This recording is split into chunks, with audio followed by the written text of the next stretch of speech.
wrong guy. I'm the dude, man. Take it easy. You're the good guys. Are you ready for a war? Dear Lord Jesus, this ain't happening, man. This can't be happening, man. This isn't happening. Hello, everybody, and welcome to another episode of Truth Theorem Radio. episode number 1.18. Bing! Wow. Hey. Good bang. Simple Simon. Textbook. Textbook bing. All right. Bing. So, who we got today, Jason? Hey, Skarlet Rae. I'm excited Yes. about that. She's a psychic and an empath.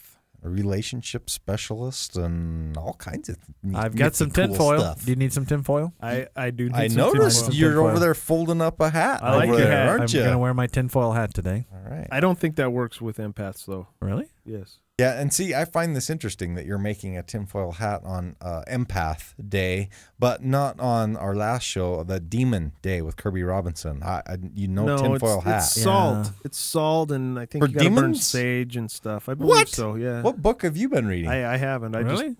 I'm not sure. I just was sitting heard on a somewhere? Bible. You didn't see it, though. It just, Oh, you It was were? under the pillow, under the cushion. A Bible. No, I'm serious, man. This Isn't that a scares little me. disrespectful? No. I was sitting Typically, on people use phone books. I was My sitting bum on is my very Ouija clean. board over here on What? the side. That yeah. does not surprise me. Oh. Yeah. Mm-hmm. I do. That's why it's a little darker in that corner than it usually is.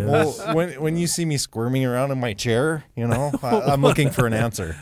Thank goodness. Is that what all that right. is? Yeah. Moving on. It's not hemorrhoids, honest. Nice. All right. No, it's the, what do they call those little things they move around the Ouija board? The The planchette? Planchette. Planchette? The planchette. Planchette. Yeah, it's that. Was that an actress named Suzanne Plachette? If you Sure. say so. Is it spelled the same way? It sounds All good. right. If you say so. Yeah. I wonder if she worked like a planchette. Really? Aren't we all the planchettes of life? Oh I don't my even think we're gosh. saying that right. My brain is just cracked open now. Put your hat on. That is too wide. Put your hat Stuff on. some more tinfoil in there. Yeah. You're spilling out there. No, So speaking of demons, I really enjoyed that interview with Kirby Robinson. I did too. I thought it was very enlightening. I don't think we hit it. We talked enough to him. I think we could do a whole other show. Dude, the show was like over 2 hours. It was our longest was show long. yet, but I really didn't want to see the interview come to an end. We probably could have done another 2 hours. Easily. Probably. Yeah. I could have done an hour just on the nature of Lucifer and there was a trinity, right? You had Lucifer, Satan, and the devil. Mm-hmm. What? Oh, yeah. Yeah, that they were a trinity, Mhm. kind of like the Catholics describe God. Mhm. So, Yeah. and I was still confused as to how Lucifer has such a huge ego that he can overlook the fact that God is all powerful and will, of course, win. That's a pretty big ego. That's Yeah. a huge ego, and that seems like such a humanistic quality that I just couldn't imagine that. But see, if I'm Satan would have God and I'm creating something that could potentially become my arch enemy, I'm giving it an ego. But how could it ever potentially be your arch I mean, enemy? you're because God. you're God. I'm just gonna- It happened, didn't it? I'm just going to make it so my kid never talks back. I will seal his lips at birth. Well, if you could do it, you would. But so I just have a whole hard time with if you believe in God and everything. Well, but it's not a very big leap, though, because the Christian idea of God has an ego. He's jealous. True. He's vengeful. There we It's go. not, he's very You're right. human. He's very mortal. You're right. You're right. And don't forget, he tried to kill all of us. A couple times. Yeah. And he spared Noah and his family because they paid their tithing. But the rest of us, they pretty much wiped off the face of the earth. Yeah. I don't know. So, you don't want to make God angry. It's very interesting, though. It's fun to think about. It's I did ask him the question, was it a physical war? And he said, no, it was a spiritual war. But we never got to get into Well, he what kind of exactly did. does that mean? It wasn't with swords. It was with spiritual energy. Yeah. Yeah. So what does that mean? It was If like- you're watching a spiritual Dude, war, go watch Harry Potter. It's kind Is of it like that kind of thing? dude. Yeah. Yeah. we're like, you're throwing little bolts of energy at each Yeah, other yeah, and trying to. Yeah. Okay. Something. What's the point, though? I mean, can you kill Yeah. somebody from there? Yeah, there you go. Yeah, well, And if you kill, if you kill Satan, where does he go? Yeah. You're going to hell. Well, I'm already here. it's like a bitch slap fight. Ow! Yeah. Jesus it is. won. Ow! But nobody can die. Oh man, that sucks. What's up with that? I've never. Your only hope is if somebody says, "Ah, The screw whole it, I'm out of strategy, here." yeah, the whole strategy thing never That does sense make to me. sense if you talk about, the ego of God having an ego, because when you die, you're supposed to go and worship him for eternity. Mm-hmm. That's a long time to hear people tell you how wonderful you are. Yeah. It would Even get if you are old one. after a day or two. Yeah, I Something think like- heaven would get old after a day or two. after an eon or three, wow, yeah. you'd be like, all right, Now what? can I go be a human again? What would 'Cause you this talk is about? boring.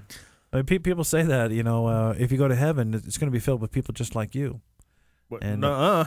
Well, yeah, given that you're going to heaven, but it's filled with people just like you. And I would okay, now what would you talk about? Because do you continue to have experiences that you can talk about, or do you just rehash the old ones that you had? I don't know. Well, and if you were in heaven, what experiences are you going to talk about that are worth talking about?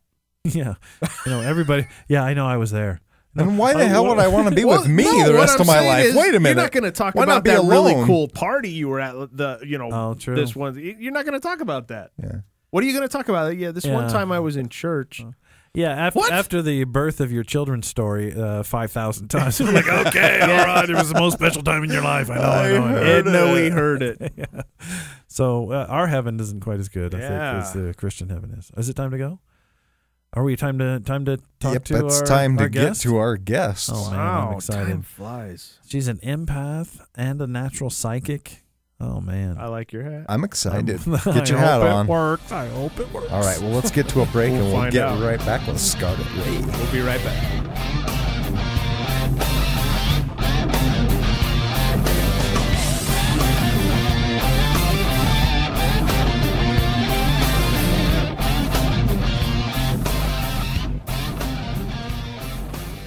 Truth Serum Radio. This is Kirby Robinson, and you're listening to Truth Serum Radio. Coming this fall to Fox Network, The Paranormalist with Billy Scott.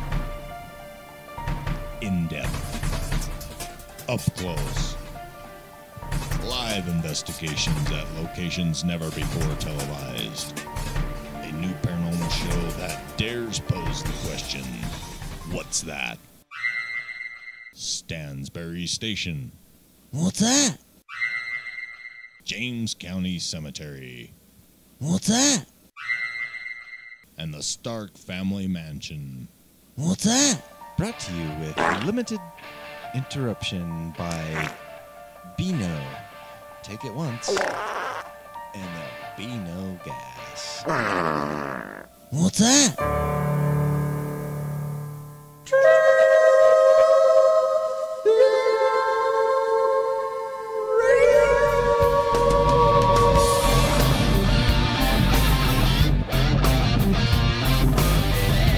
And what the hell is that smell?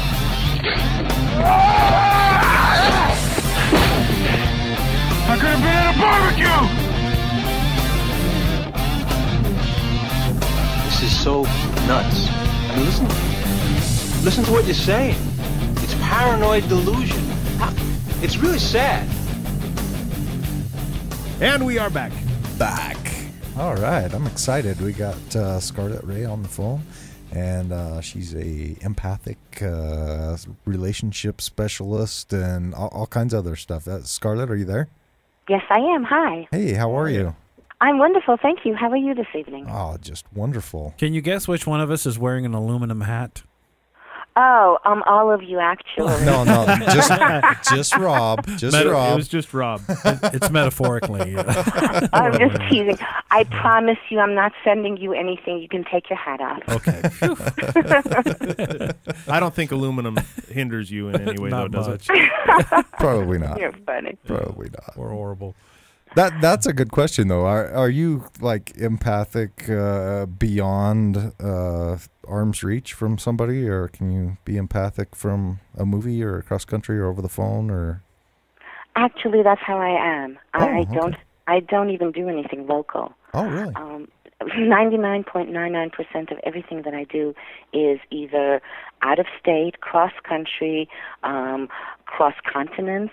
I used to have military personnel who used to call me from overseas, actually, from the Iraq War. Wow. This was when the war first started. And he used to be hiding in the bunker to call me to ask me a couple of questions. And so, yeah, I would be very curious to know what questions you would ask in a bunker I during know, the war when I you know. call your personal psychic. Can you share any of that? Or? Well, unfortunately, this young man had a romantic problem where he left a girlfriend at home, and he was not trustful of what she was doing, and rightfully so. So he was a little concerned, and when he had a couple of minutes, I spoke to him maybe a half a dozen times, and then, unfortunately, his relationship ended. But neither here nor there.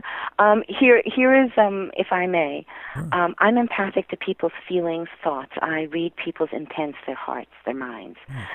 Where I'm good at is when somebody comes to me and says, I'm like a heart specialist. You go to a heart specialist, you don't really ask him, oh, could you give me a general checkup and check my health? You go to him with a specific problem. You say, look, this is what my heart is doing. Help me. So that's exactly what I do. Somebody will come to me and say, I'm in a relationship, I'm in a marriage. This is my name and my birthday, and here's his name or her name and her birthday. What do you think? And usually I can lay the situation in front of them. I prefer not to. It kind of stretches my muscles. We're all a little lazy. But once the person starts talking about their loved one, I will always interject. I'm very good like that. I say, oh, honey, hold your thought. And I interject, and I'm able to feel intentions and thoughts and feelings, and how the person is thinking, and how to communicate with them in a more effective way so that other person can hear. Because what happens when people have problems? People don't hear each other. It's a big communication problem. They're just talking at each other and at cross purposes.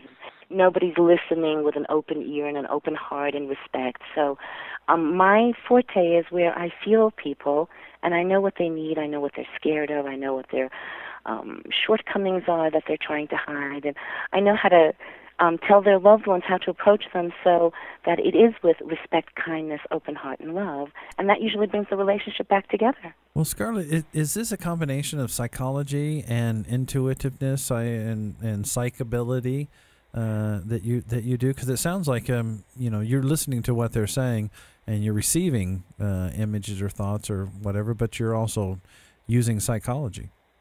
Well, it's interesting you say that. I have never studied psychology, number one. So here's how it used to work, because I've been doing this for many, many, many years, right? So at first, I had no idea what to tell anyone. What do I know? Who am I, right? Okay. I would, at times, and this sounds freaky because it was freaky to feel this, I'd be on the phone with a client, and I have a tendency to pace. I don't sit, I pace. And as I'm pacing, I start talking. And one part of my brain is actually listening to myself talk, saying, really? Where is this coming from? Wow. I know. Good. And then all of a sudden, the client will say to me, really? That's exactly the words he used with me. I said, oh, really? Well, then maybe I'm a little intuitive. And I continue. And usually I get advice. I actually get advice for people. Each individual, different advice for different people. And for some reason, it's correct. Here's what I say. I'm no big deal. I'm no guru. I'm no big psychic nothing. I'm a conduit. I didn't want to do this. I was out in the corporate world when I was young, very happily so. You go to a cocktail party with doctors and lawyers, and they say, "So, Skarlet, what do you do?" Duh, I'm a psychic. You see what I'm saying? Yeah. I mean, 20 years ago, that was not very accepted career for anybody. Sure. So I didn't want to do this, but God pulled the rug from under my feet, and I was forced to do this. And so what I noticed is that, well, yeah, somehow, don't ask me how, I don't know, somehow I get information. So I tell people, I'm like the cord of a lamp. Plug me in, and I conduct electricity. And I'll give you information. Ask me. I'm like Lycos. Tell me what you want. I'll go get it for you. I'll go find it. And if I can't find it, I'll tell you I don't know. I don't see it. I have no ego in this. It's just what I do. So where does this information come from? I don't know. God. Oh, okay. Where else is it going to come from? I don't know. Okay. Well,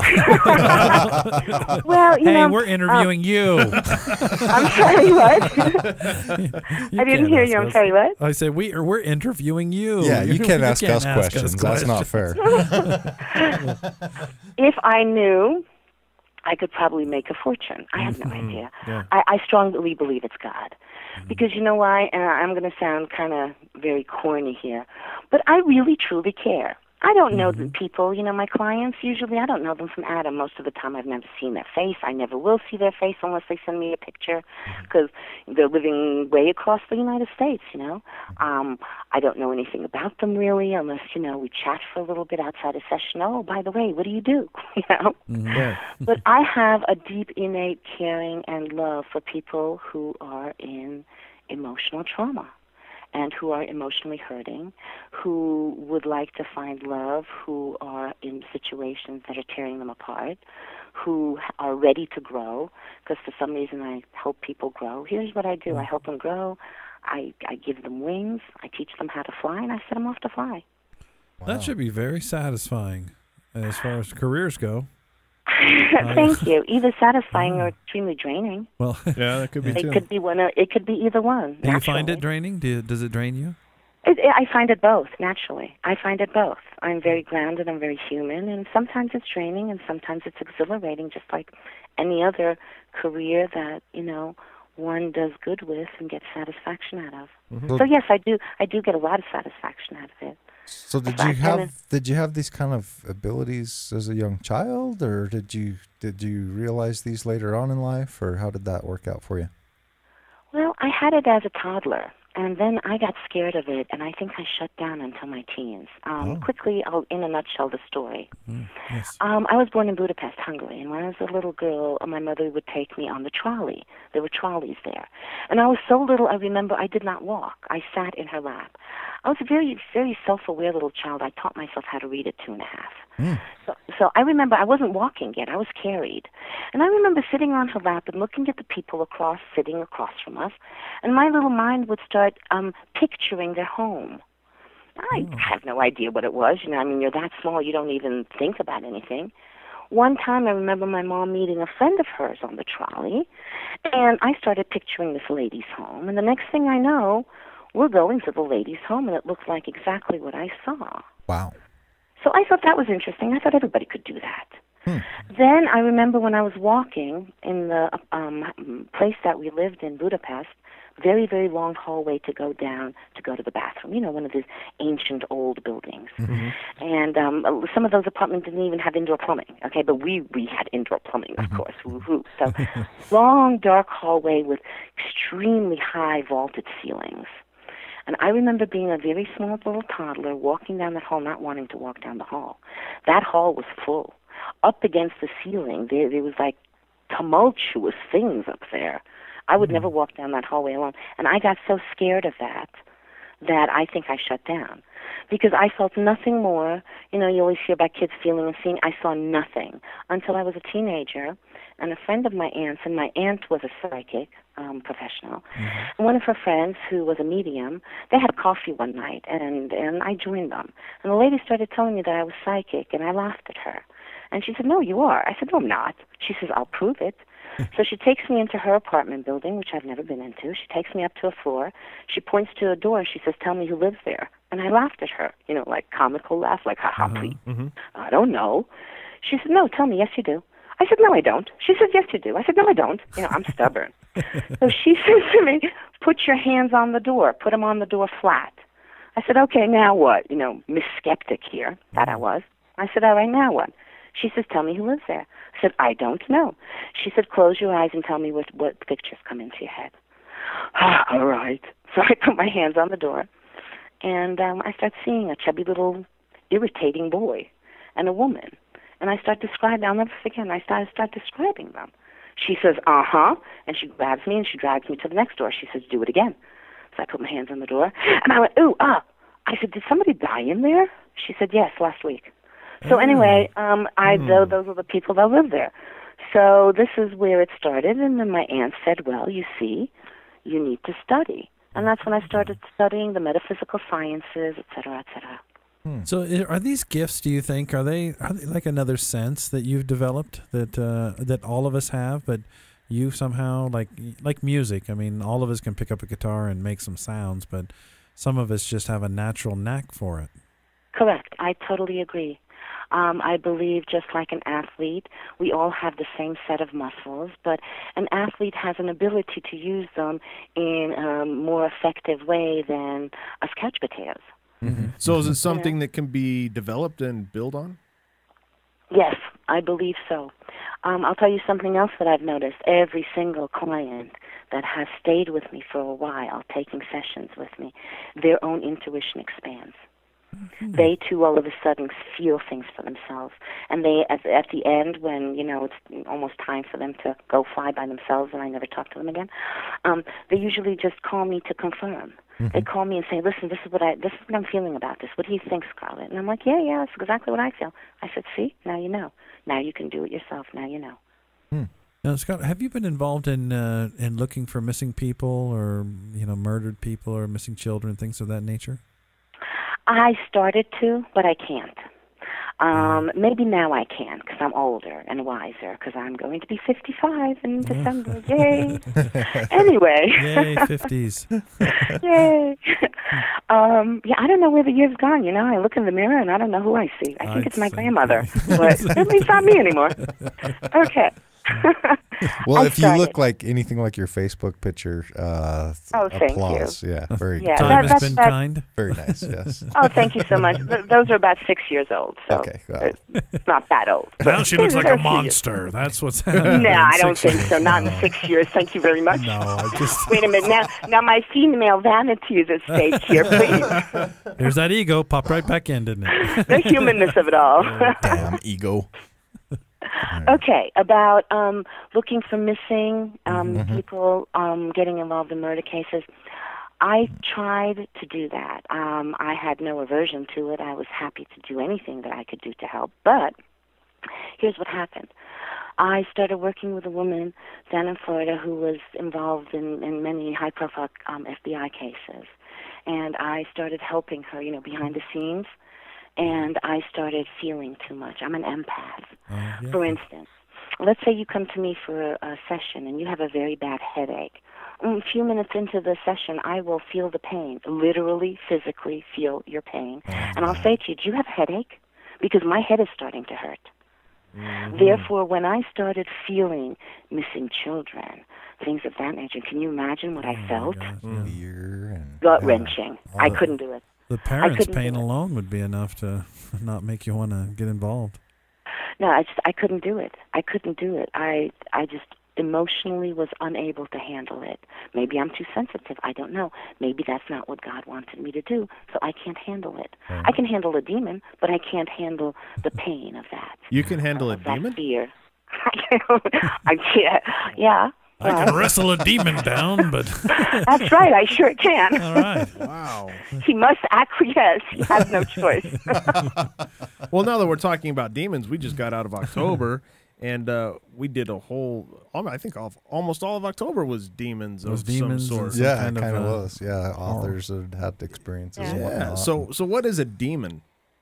Well, there's many things. There are fallen angels, there are demons, there are wraiths. There's all kinds of different categories. Now, I really don't want to sit here and sound like an encyclopedia, but all of this is evil. These are entities that are of the dark side. What does that mean? That means that they do not worship God. God emits a positive, loving, holy energy. With that energy, he created our beautiful world and our beautiful universe. By the way, hey guys, has anybody told you guys, either on the radio or personally, that the scientists, this is not parapsychology, this is not paranormal, this is mainstream science, that they have found that the universe is finite. Yes. And it is an oval, like a egg-shaped. And it has an end. Ever-expanding bubble, yes. Right, exactly. So God created this bubble. It's very interesting. What's outside our bubble?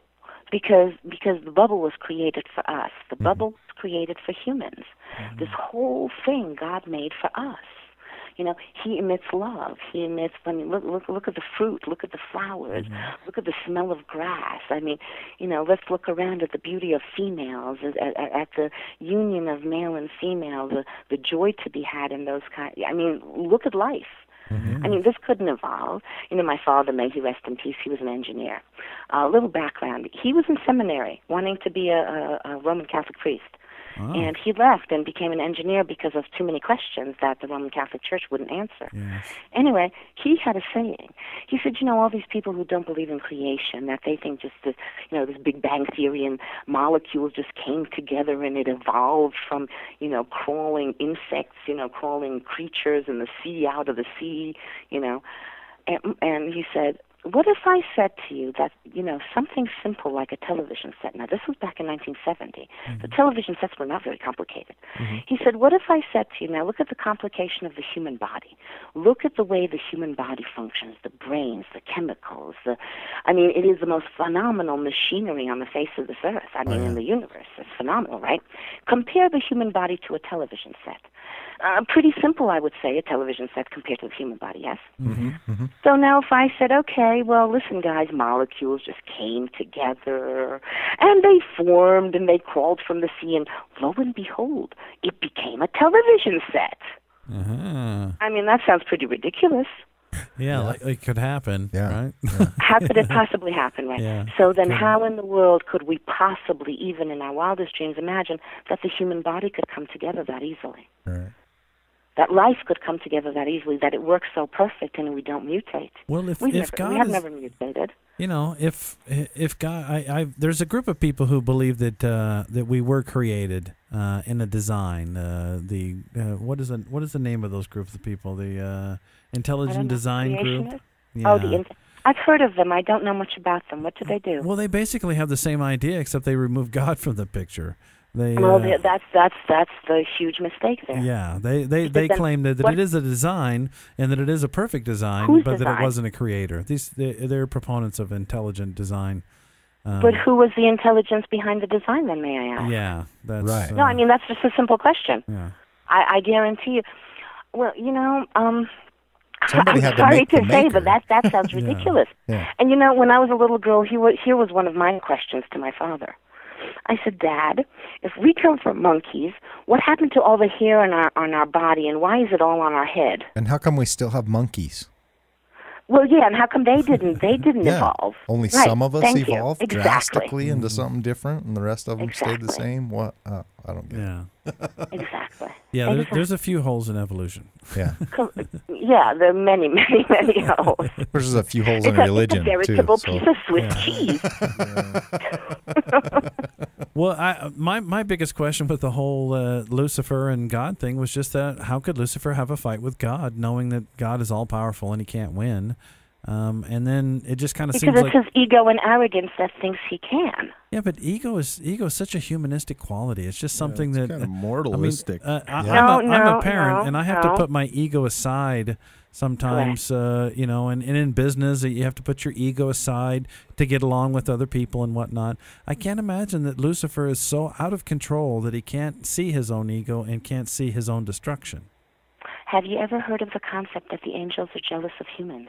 I have heard that. Okay, and do you know why? No, our free will, I thought. But well, that's part of it, but what does free will do for us? What is it that free will brings to us that angels would be so jealous of it? Choice. But what does the choice bring us?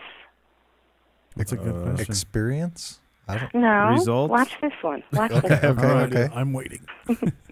All right. Angels are stagnant. They are created as they are. It's like a piece of fruit. An apple is an apple, and it's an apple. It's not going to evolve into a big watermelon. Growth. Okay, I got you. Okay. We as humans, through our free will of choice, elevate our souls. We become bigger if we do good things.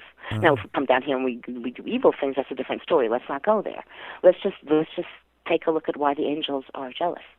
Because we have the Bible, we have the Ten Commandments, and through those, and by our obedience and cleaving to our Creator, we will expand our soul.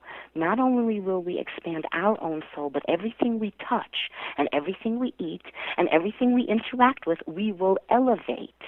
And by elevating those things, we elevate the world. Therefore, we go back home to God bigger and better and at a higher status. Angels can't do this. Wow. They would like to, but they can't. I like us a lot better now. Yeah. I didn't like other humans a few minutes ago. I have a lot better outlook on them. Screw angels. I'm better than angels. Yeah, nah. Now watch this. Now do you guys understand when I hear a human's voice on the phone and all I can hear is the voice and I feel the heart and I feel the soul, then I can't help but love. And I care. And so I say, honey, what's wrong? Come here. Let's try to fix it. Well, right? That's what I do. That led me to a question, because I was reading your bio and you use that same terminology. You get to know their heart and their head. Are you saying that the heart muscle actually has some kind of a feeling or emotion to it? Consciousness? I don't know. I have no idea. Oh, okay. I'm not a scientist. I don't have any degrees. I've studied Kabbalah since I was 16. I think it's in the soul. I think the soul and the human body have, just like in science fiction, a symbiotic relationship. I feel that the soul permeates the body on every cellular level. Okay? I feel this is why we have to mourn for a year for that person who is put underground, because there is still an emanation of an energy that comes from that body, which is holy, which is of God, that will eventually kind of like evaporate. How does that affect a cremation? Well, see, you know that bone that doesn't burn in cremation? Okay, according to Kabbalistic teachings, that bone is where God is going to take the DNA from. Not that God needs anything to take any DNA from, but, just to make it all, like, legit, kind of like acceptable by humans, so to say, human can understand.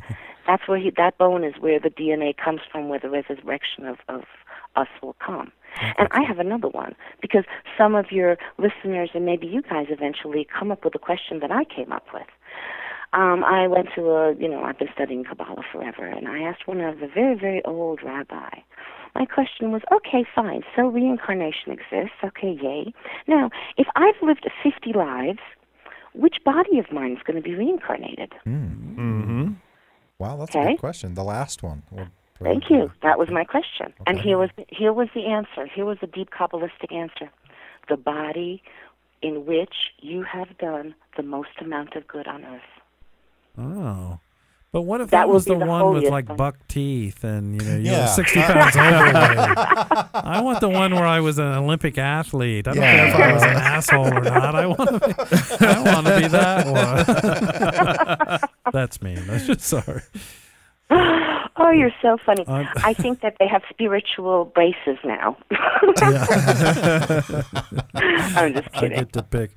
Well, so does the Kabbalah teach reincarnation, that you get to absolutely come back again and again for a kind of a cleansing perfection is the idea? It's not a cleansing and a perfection. It's an elevation of oneself. Okay. According to Judaism, there are X amount of commandments, so to say, mitzvahs they call them, good deeds, but they are more than good deeds, they're commandments. Those are the kind of things like, how Jews keep kosher, certain things that they do, they keep the Sabbath, they don't drive on the Sabbath, they're very religious, okay? So these are all things that they do. They try to elevate themselves. And the reason that they do all these things because the Holy Temple does not exist anymore. You see, to wash away sin needed a blood sacrifice or a birth sacrifice. If you guys, watch any of the A&E specials on stuff like that, it shows you that in the ancient Jews and the ancient temple had blood sacrifices and burnt offerings and everything, and they came on Rosh Hashanah, the New Year, and they repented on Yom Kippur, and they gave the sacrifices so that God would cleanse them of sins that cannot be cleansed otherwise. And that, by the way, is what the Nazis used to scare the other Germans for the Jews. They tell them that, hey, they need to have a blood sacrifice so they can be forgiven of their sins, so you better hide your children. Wow. Right, but they can't do a blood sacrifice. It wasn't children, it was animals. Oh, animals, sorry. But, well, these are Nazis. They got to stretch the truth a little bit. Sorry. Now, children.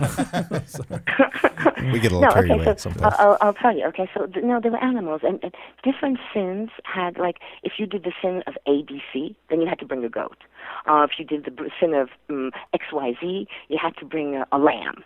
Different things, and you say to yourself, well, if God created everything, why in the world would he want, a burnt sacrifice or to kill an animal? What does he need an animal for? He created the animal. What does he need his blood for? I hope you have an answer to this. Yes, of course I do. Okay, good. That's always been a question to me. Okay, go ahead. Sorry. Okay, well, I'll tell you.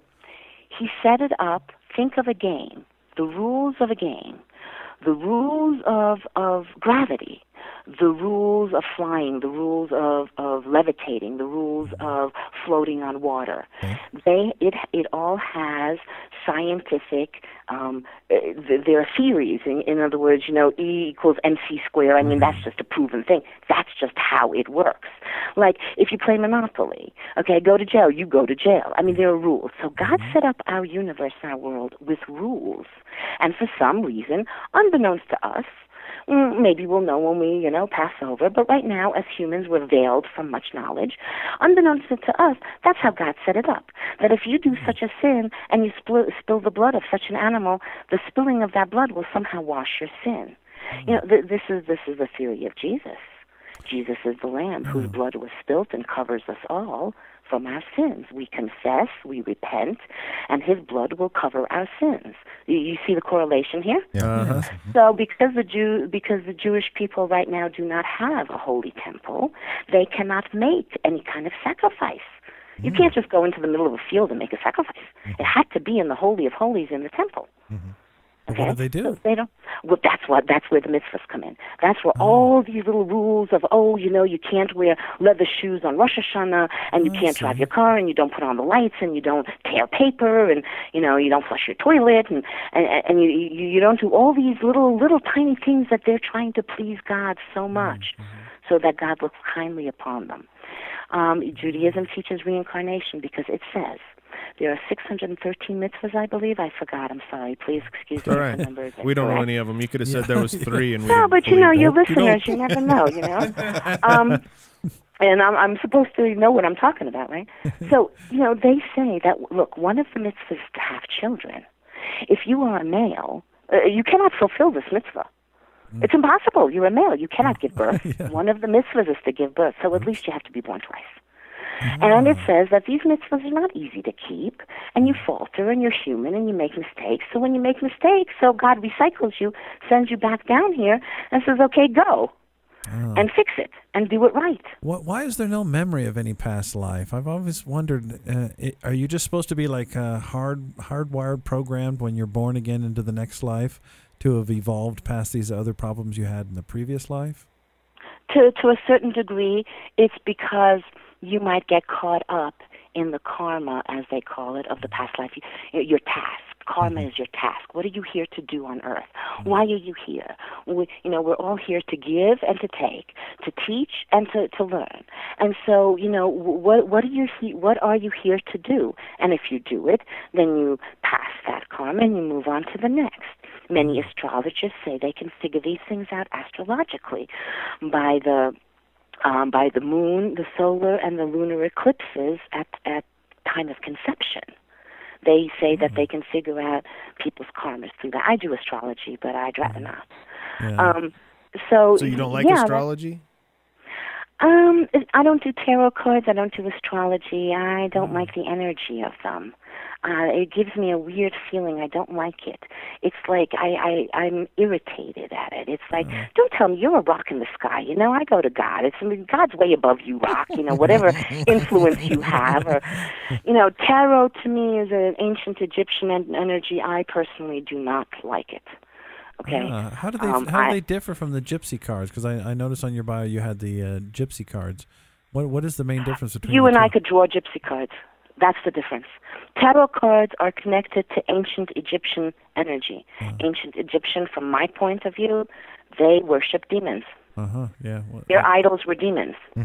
And therefore the tarot cards are connected to that kind of energy. Can it tell the truth? Yes. But will I trust it? No. Because I won't play with it. Yeah. Exactly. Once it hooks you in, it's like Ouija boards. Extremely dangerous. They'll hook you in. You know, it's like, here, little girl, you want some candy? You just sounded like Rob. I'm saying, and that's never worked. Wait, I was don't that Rob? understand. I guess all the little girls heard that too. So now gypsy cards were originated from where then? The gypsies, I guess the jinn? They originated with gypsies. They originated with gypsies, and they originated with their fortune telling.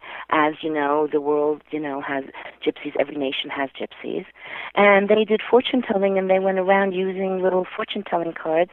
The fortune telling cards that I use are, and I don't use them very often, to tell you the truth. You know what I use them for? I'll be very honest with you here. When I have a client and we're talking, and the client wants to know little details, like what's going on, what's happening, I'll throw the gypsy cards. You know what they tell me? Silly things like, oh, there's a raise coming. Oh, you're going to get a letter. Oh, you're going to have a fight with a family member. Be careful. Oh, I see you're taking up another course. Are you going back to school? Oh, there it is. Inconsequential minutia.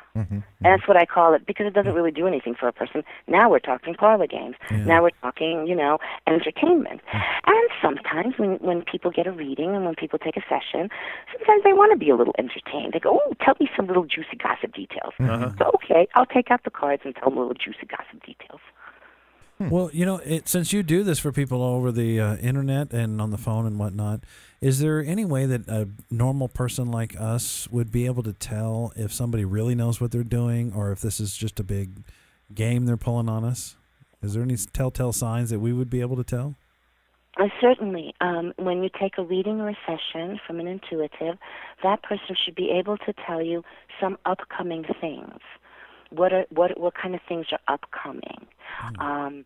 By that, when those things happen, then you can tell that the person is tapping into the truth. Now, there have been times where you get a lot of truth from the person, and all of a sudden the person is telling you some weird things. Then you need to be careful, because there are many, many intuitives out there, please forgive me, but there are many that are influenced by the dark side, and they tell some truth, but they also mess things up. And the intuitive herself might not be aware of it. She might have all the best intentions. She doesn't realize what's going on. So you have to be careful. Here's what I say. Don't blindly go by what anybody says. I say this to my clients all the time. I say, honey, don't blindly follow anyone, including me. Don't follow. Use your own brain. Listen to what I say, mull it over, think it over, and then you do what's best for you. So there's not like a question. I can't say, tell me the color of my dog's fur as my, opening question to make sure that they're really tapped into me. And, I mean, is there, I mean, what number am I thinking now? I mean, I just wish that there was some kind of sentence I could ask and go, okay, it's not you. Next, until I find one that gives me the right answer. Well, this is a very big question, and a lot of people address this. There are a lot of places on the internet that give psychic readings, and they have paragraphs written about these things. My personal belief is that when you click with someone, you're going to know it. It's like asking someone, how do I know if I fall in love? I don't know. I can't really explain it to you. When you fall into love, you'll know it. When you click with someone, when that person, because look, you asked me if everybody has intuition. I believe yes. To some degree, everybody has it. How well is it developed? Different people, different levels, naturally. To some people, it comes naturally, like a natural-born singer. To somebody, she has a nice voice, or he has a nice voice, and he takes 2 years' worth of voice lessons and develops a beautiful singing technique with a nice voice. But then there are others who have never taken a lesson, and they sing gorgeous. So, in the same way, some people are intuitive. Everybody has had gut feelings. You talk to any human being on the face of this earth has had one of those gut feelings that they just knew, and then wow, of course they were right. Right. And so, what kind of things could you do to build your abilities? Very simple. It is so simple you'll laugh. Okay? People will charge thousands and hundreds and thousands of dollars for this. Watch, I'll give you the secret key. When you have a gut feeling, let's say you have a gut feeling that says to you, nah, I should take my umbrella today, but the weatherman didn't say it was going to rain. Nah, I'm going to take it. And poof, in the afternoon you have a little downpour, and aren't you glad you had your umbrella? That was an intuitive feeling. It was a gut feeling. When that happens, here's the key. When that happens, you need to pat yourself on the back. Like if you talk to a little boy inside of you, and for a woman, a little girl inside of her, and she pats herself on the back and she says, good job, you're so smart, you're so cool. Kudos. Yeah. And you do this every single time in the same way that when your 4-year-old brings you a scribble and you say, oh, honey, this is beautiful, and you put it on the fridge, you say, oh, what is it, honey? Oh, it's an elephant. Oh, an elephant. Oh, I see it now. Oh, it's gorgeous. Oh, and then you get 10 more, don't you? In the same way, our intuition is basically that simple. You pat it on the back. You tell it, good child. You tell it how smart it is. It's going to start talking to you. What if you never have those intuitions? You don't? You have. You've had them. I don't. I'm saying I'm sorry. somebody out there probably, even if they had it, they probably wouldn't recognize it. Right. Correct. That's it. So That's exactly it. How do you they didn't pay attention. You have to Kickstart? pay attention. Yeah, this is for you, Joe in Oklahoma, who never has an intuitive thought in his life, whoever that is. He's not paying attention. He's not. It was just like He's not paying attention. It was just like last night. I went to leave the studio here and head home, and I have to go around the block to head back the way I'm going because the way I'm parked. But anyway, I start to go around the block like I always do, regular routine, and something told me I have to go left and go this other way that I never go. And I was like, I kind of ignored it and turned and went to do my regular thing, and it just hit me again. You've really got to go the other way. And I thought, I better listen to that. I don't know why. And I did, and of course nothing happened, but it kind of makes me wonder what would have happened if I would have ignored it. And it's the nothing happened is a good thing. Yeah. Right. Yeah, sometimes you don't need to know. I'll share something with you that happened. I live in a small condo, and at the time that I was looking, it's the first time I own. I'm so proud. Anyway, kind of late in life, don't you think? Congratulations. No, never too late. Well, it's been like 5 years now. But anyway, when I was thinking of buying a place, and I used to have my real estate license at one point, so I knew I needed a good real estate agent. And I didn't really socialize, and I was kind of pretty cocooned and secluded, and I used to think to myself, how in the world am I going to find a good real estate agent? All of a sudden, I got a flash, and the flash said to me, that's what I call them, a flash. Flash said to me, you're going to meet someone whose brother is going to help you. I said, really? So, like a silly child, every Friday night I would think to myself, gee, should I go out to such a club? Maybe I meet somebody there. Maybe I'll meet the brother. And the answer came, no, don't go. Every single Friday for about 4 months, I would think to myself, oh, okay, God, should I go out? Should I go out? Maybe I meet someone. Maybe I'll meet the real estate agent. No, don't go. Sit down, watch TV. Okay. So I start looking at HUD homes. And they're really junky. And I found this complex, and they had tremendous water problems and plumbing problems. And, of course, it was of no interest to me. So I got home about 6 in the morning, and at this time, I never woke up before 11. 6 in the morning, something wakes me up and says, now, I didn't hear anything. It's not like I heard a voice. It was just like you know something in your head. It wakes me up, and it says, put on your sneakers and go over to that complex. I thought to myself, what am I, crazy? Wait. I said, what am I, crazy? I look at the clock. I go, 6 o'clock. Oh, please. I turn around and I keep sleeping. Again, it wakes me up. Now, and there's a sense of urgency. Get up, put on your sneakers. And I thought, no, I'm tired. I don't want to go. I thought, I have to brush my teeth and wash my... No, don't do anything. It said to me, put your sneakers on. And it's like pushing me, like urgent. Okay. I get up. I put on my sneakers. I drive over there. I park. I'll never forget. I get out. There's dew on the grass. I'm standing there. I'm so tired. There's nobody there. So I say to me in my head, I said, okay, God, now what? I said, come on. So it says to me, okay, walk around. That's what I thought. I said, all right.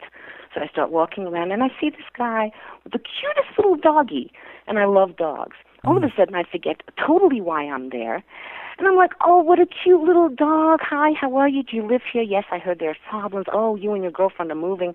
Oh, my gosh, yeah, see, I'm looking around to buy something. I wish I had a good real estate agent. The guy says to me, real estate agent? My brother-in-law is a real estate agent. Wow. There it is. I was waiting for that the whole time, Mike. At 6 Do in the you morning. know that this real estate agent couldn't have treated me better if I was his sister? Wow. Nice. Yes. So there you go. That's awesome. So you listen, always listen. And the way to listen is to not busy yourself so much. Us Americans are so caught up in do, Twitter, Facebook, cell phone, this, that. We need to slow down. Exactly. We need to calm down, slow down, center, and listen a little bit. Because, as the Christians put it, the Holy Spirit is with us. God is with us. He talks to us. He loves us. He wants to give us information. He wants our lives to be better. He wants us to succeed. And we need to be quiet a little bit and listen so we hear. No, that sounds so good, and it makes me all warm and fuzzy inside. But I just can't help but think about these poor starving people in Africa, and they're starving to death. Their mother is covered in flies, and they get to watch their mom die, and people are coming chopping their arms and legs off. Does God not care about these people? Does he not improve their lives? Of course God cares. Don't you think God cares? So I have 2 answers for you. Okay. So if you have such a good heart that you care so much about suffering people, then listen to God, let him talk to you, become extremely successful, make loads of money, and give to charity. Mm-hmm. Number one. That. Yeah, that's okay. That's killer. Number two, thank you for having such confidence in me to ask me what God thinks, but I don't know. Did I give you a little more credit than? No, that's awesome. Here's what I say. Watch. Mm-hmm.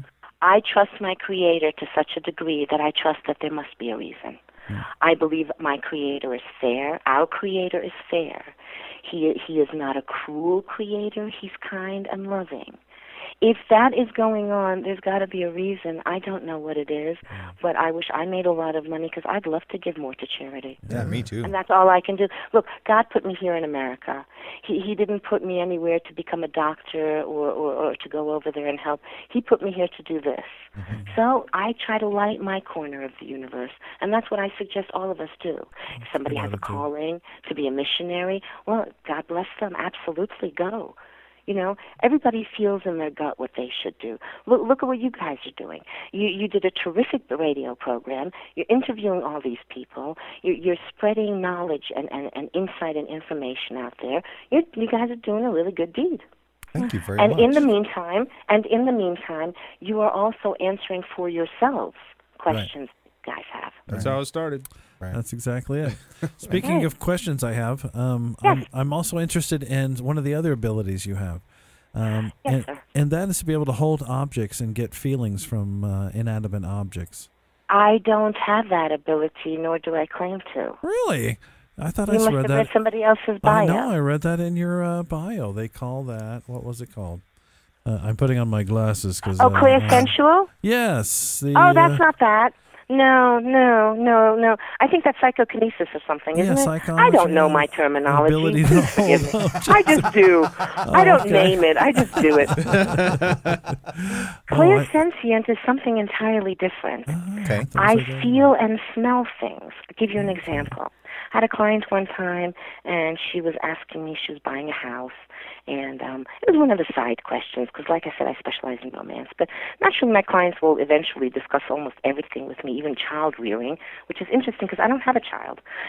Okay, so she asked me about, this house, and she's talked to the real estate agent, she's looking around, and she wonders if I feel anything about her buying a house. And I felt the house, and I visually saw things, and then I felt things. I felt like what the furniture, I felt the texture of the furniture. I smelled things. I smelled a fruit tree in the backyard. So that's clairsentient. And then all of a sudden I smelled something.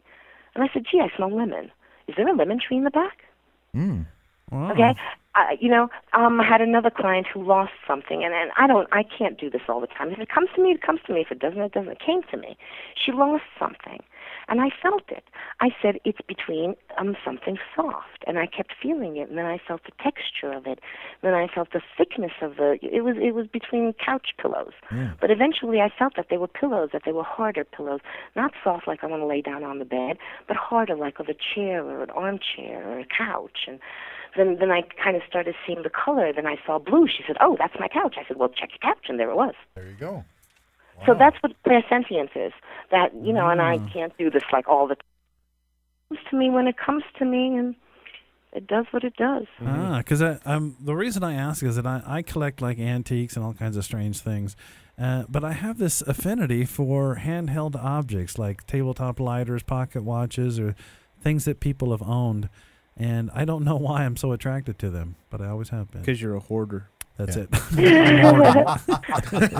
That and old cereal boxes. And you're old. Okay. Yeah. I have a question for you before I give you a guess on it. My question, and not really a guess, I think I'm being too modest here. My question is, you don't like every object, do you? Because I see you picking certain things up and you go, no, and you put it down. Mm-hmm. You don't like all of them, you just like some of them. Exactly. Yeah. Okay, here's what I feel.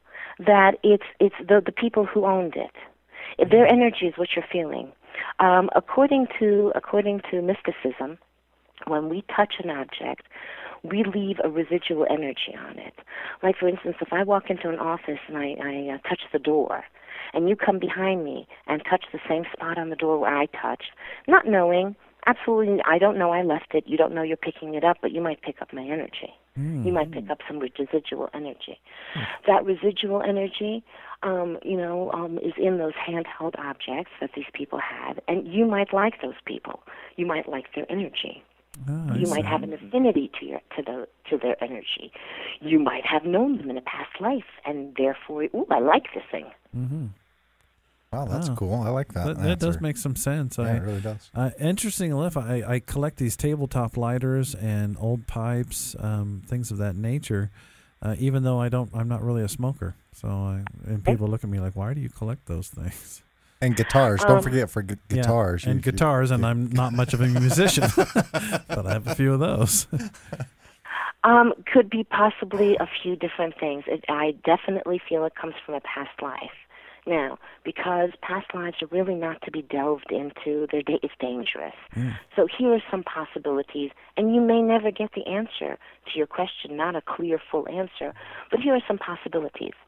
Maybe you were a musician in a past life. A poor musician couldn't afford a guitar, so now you collect them. Maybe you were a smoker. Maybe you made pipes. Maybe you made lighters. Maybe you had a tobacco farm. Maybe you had a tobacco manufacturing company where you made cigars. We don't know. But you have a positive connection to guitar and to smoking items like pipes and table lighters. Maybe you lived in the 20s and you were a poor musician who could hardly afford a guitar and you liked to smoke. I mean, we could sit here for the next 10 hours and give all kinds of suppositions because that's all these are right now. You see what I'm saying? But the truth of it is that you have an affinity for some reason, and that usually comes from a past life. Like some people who are afraid of heights, sometimes it comes from a past life. Cool. That's interesting. So I kind of wanted to ask you a little bit about dreams. What's your take on dreams? I think that dreams, there are three types of dreams, what I feel, or what I know, I should say. The first dream is a psychological, subconscious dream, where we as humans work out problems in our waking time while we are sleeping. Okay, all right. Okay, then there are prophetic dreams. Prophetic, they're psychic, where you dream something and then it happens. Okay. And the third one is when you ate too much pizza late at night and you have crazy ones. From indigestion. Indigestion dreams. I'm not eating pizza anymore. So do we all have all those dreams all the time, and some of us are just more open to the psychic parts of them, or what do you think, or just some Everything. of us? Okay. everything, everyone, everything, a mixture, different things for different people. It's as individualistic as fingerprints. So do you think there's some truth and some answers to be had in dreams? Is there any substance to those psychic type dreams, do you feel, or? I do believe so, yes. Okay. I do believe so. Especially when again, I'm going to sound like I'm on a soapbox, but please forgive me. Especially when somebody is very connected to God. Mm-hmm. Then we're protected on many levels. Mm-hmm. And we get information on all levels, like, the intuition, gut feeling during the day, dreams at night. Sometimes dreams will warn us. Sometimes dreams will inform us. Sometimes dreams will give us information that we need or show us symbolically things that are to come. So really it's just open to interpretation then? Well, I interpret dreams intuitively. So I didn't study that, you dream of a sparrow and it means X, Y, Z. Mm-hmm. Or you dream of water and that's what it means. Mm-hmm. I mean, I do have a dream book, but I interpret dreams. I don't never use it. Mm-hmm. I've had it since 1980-something. It's still up in the bookshelf. I interpret them intuitively. Somehow I know how to interpret them. Don't ask me how, again. I don't know. See, I believe in the biblical. Like, God forgive me, I'm not comparing myself to any biblical patriarch or anything. But remember Joseph? Mm-hmm. His brothers sold him into slavery, and he rose to the top because God gave him the gift of interpreting dreams, and he interpreted the king's dream or the pharaoh or whoever he was at that time, and that's what got him out of the prison. Mm. So I think that God bestows, gifts on some people who can, help people interpret dreams. I feel that a good 85-90% of dreams are psychological, subconscious, people working things through. Right. But definitely that there are intuitive dreams. I have them. I've had them my whole life. I've even dreamt of phone numbers that worked. Wow. Yeah, wow. I know. I surprised myself. I woke up one morning with a phone number, and I wrote it down, and it was the phone number of somebody I was trying to get a hold of. It was an unlisted number. And somehow I dreamt the number. It's the only time I have ever dreamt numbers, because I tell my clients, I cannot tell time, and I don't know numbers. That's crazy. Those are very earthly human things, and I can't connect with them. I can't find them. Mm-hmm. I've got a little quandary maybe you can help me with. And it kind of relates a little bit to the dream topic. And when you dream something that comes true, that indicates that you have some foresight into the future. And correct. Now that kind of means that our future's already written, right? So how do we have free will? And this gets into this quandary that really confuses me. May I applaud you for one of the deepest Kabbalistic questions. It is extremely complicated. I had a hard time wrapping my mind around it. And to this day I can go in circles with it, but here's how it goes. Okay. Since God is infinite and almighty, he already knows what we're going to decide. He lets us decide it, but he already knows what it's going to be. Oh, okay. All right. So then see what's how you the can point? Go around in circles with that one? Yeah, but what's the point then? Yeah, if he already knows the outcome, then why are we here doing it? The point is that it's your experience. Because he's letting us choose. Okay. Yeah, the experience is for you. That's the way I thought of it. I thought of it like taking my child to an amusement park. I know my daughter so well. I know what ride she's going to go to and which one she's going to completely avoid. I don't have to tell her, you must ride this ride. Yeah, I mean, I can just kind of predict that that's what she's going to do, and 9 times out of 10, that's what she does. Mm-hmm. And I give her the free will to do that. And to go a little step further, that maybe she's going to go over to a ride that she's gotten hurt on, or you're afraid that she's going to get hurt on, too dangerous or for something. her or something. And so you keep telling her, no, I don't want you to go on that ride. Go. So that's kind of the intuition maybe playing in, saying, yeah, don't do that. But then if she does go onto the ride, I don't send her to a pit of fire burning hell. No, she does that for herself when she falls off and cuts her knee open, right? I draw the line in fiery hell. Well, one sin has never sent anyone to the pit of fiery hell. That's true. What one sin? One sin. Number 2, I applaud you, because that's exactly it, the way you're thinking. Exactly. You are looking at your daughter, you as a parent. The ultimate parent is God. That's why I look at him. Yeah. Exactly. That's the ultimate parent. And not only is it an experience for us, but it's also, watch this theory, it also gives us an opportunity to change our mind and do it differently. Allow me to impart a little Kabbalistic story which will point out this point. In ancient Israel, in ancient Judah actually, people went to astrologers. And it was a very common practice that when a child was born, that they would go to an astrologer and have a chart pulled up to see the fate of that child. And so this very, very wealthy man had a child one day, a daughter, and immediately had a chart pulled up, and the chart showed that on her 18th, when she was 18, she's going to get married, and on her wedding day, she's going to die. Well, you can imagine what the parents felt. But anyway, neither here nor there. They couldn't do anything about it. It was fated. So it came to be, she was 18, it was her wedding day. And it's a big celebration, and, they're very wealthy, and it's the finest of everything, and there's food galore, and there's dancing, and this and that. And the girl is dancing, and she's beautiful, and she has long hair, and she has her hair up with combs, and she's dancing away, and on the edge of the party comes a very smelly, very poor, very, very downtrodden, raggedy old person. And the servants at the party start shushing him away. Go away, go away. You can't come in here. Look at yourself. Get away from here. Get away from here. Okay. Well, the young bride sees it. And she walks over to this raggedy person, takes the person by the hand, sits them down, and serves them herself. And then back and she starts dancing. And as she's dancing, she's getting hot, and her hair is very heavy, held up by combs, and she just yanks out the comb out of her hair, and while she's dancing, she's twirling next to one of a trellis that has, flowers on it. She takes her comb, and there's nowhere to put it, and then she stabs the comb into the trellis as she's twirling around, and lo and behold, in that comb is a poisonous asp. Oh.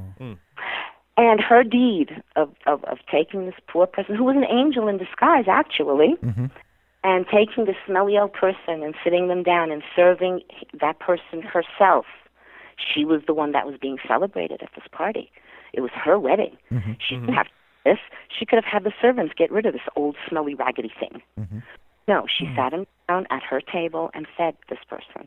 Because of her good deed, her karma was changed. She didn't die. She lived to be 110. Wow. So that is kind of the way of the importance of knowing the future in a way. I mean, it'll give you an opportunity to change it. Right. She didn't know. She didn't know her future. Couldn't the parents have just said, you know what, you're not getting married till you're 20? Yeah. We're changing the whole We're just game. going to skip that whole thing. You can't get married till you're 20. You're going to live in a cave for the next 2 years. Get back in your cage. What are you doing? Get out. Get back in the cage. That's the kind of parents we are. We're chaining you in your room forever. Yes, that's the kind of parents we are here. Right. No, she never knew her fate. She didn't know her fate. Only her parents knew the fate. They wouldn't tell her. So she had no idea. It was the purity and the kindness of her heart that changed her karma. Wow, that's awesome. So in other words, what this teaches us is that no matter what is foreshadowed for us, and that's how I call it foreshadowed, because it's not written in stone always. Certain things are, certain things are not. Do we know? No. That's God's job. It's like, how long do we live? That's God's job too. Not my job, man. But it gives us an opportunity. So this teaches us that we should be aware that as we go forward in life, when we go on our path in life, we respect others, we treat others with kindness, we treat others with dignity and respect, because you never know. Right. The future necessarily isn't written; it's just probable. Well, it's there because God already knows what you're going to choose ultimately, even if you change your mind. So it is written, but to us, it's not. Right. We don't know because we don't know. It's like you were saying with your daughter. She doesn't know what ride she's going to go on. She has a couple in her mind, maybe because she's been there before, but she's not sure. She doesn't know exactly, but you do.